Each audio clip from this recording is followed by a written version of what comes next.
આજે આપણે ગાજર વડા અને ટમેટા વડા બનાવીશું। મેં 250 ગ્રામ બટેકા લીધા છે, એને આપણે ધોઈ અને બાફી લઈશું।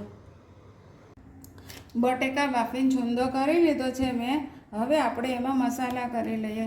તો સૌથી પહેલાં આપણે તેમાં આદુ મરચાંની પેસ્ટ એડ કરીશું, સ્વાદ પ્રમાણે, ચપટી લાલ મરચું પાવડર, ધાણા જીરું પાવડર, મીઠું સ્વાદ પ્રમાણે મીઠું, ચપટી ખાંડ, મરી પાવડર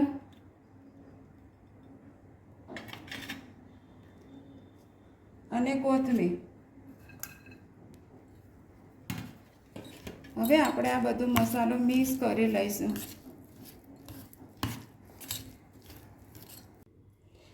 મેં બધા ગાજરના કટકા કરી લીધા છે। હવે આપણે એના વચ્ચેથી આ રીતે ધાધરો કાઢી લઈશું।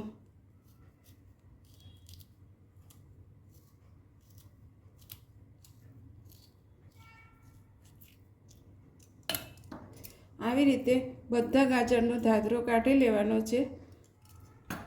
આવી રીતે આપણે ટમેટાને પણ અંદરથી બીયા કાઢી લેવાના છે।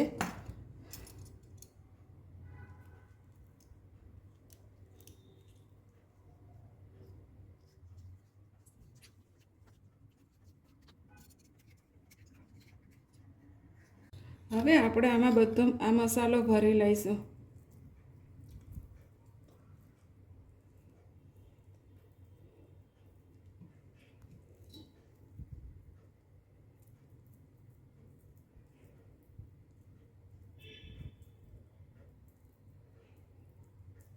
આવી રીતે બધા ગાજરમાં આપણે મસાલો ભરી લેવાનો છે।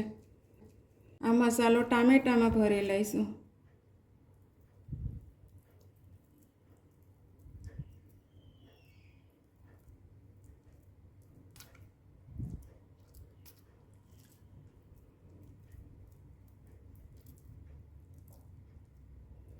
આવી રીતે બધા જ ટમેટા ભરી લેવાના છે। ચાલો હવે આપણે બેટર તૈયાર કરી લઈએ। આ ચણાનો લોટ લીધો છે, એમાં આપણે સ્વાદ પ્રમાણે મીઠું નાખીશું,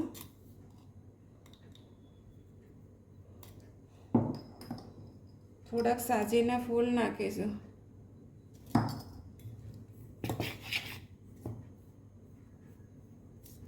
મિક્સ કરી લઈશું। હવે એમાં થોડું થોડું આપણે પાણી એડ કરતા જઈશું। પાણી આપણે એકસાથે નથી નાખવાનું, થોડું થોડું એડ કરતું જવાનું છે।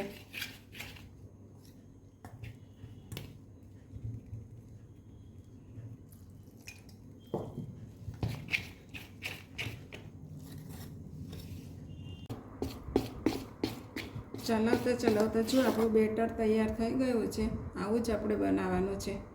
તો હવે આપણે તેલ મૂકી દઈએ। તેલ આવી ગયું છે। હવે આપણે આની અંદર 1 ચમચી તેલ નાખીશું અને હવે સારી રીતે મિક્સ કરી લેવાનું। તેલ આવી ગયું છે। હવે આપણે આ ગાજર વડા ઉતારી લઈશું।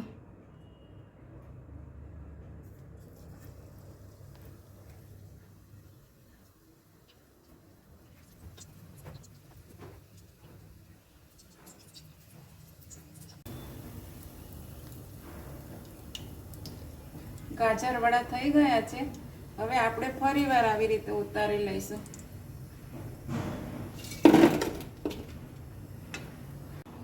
હવે આપણે આ ટમેટાના વડા બનાવી લઈએ।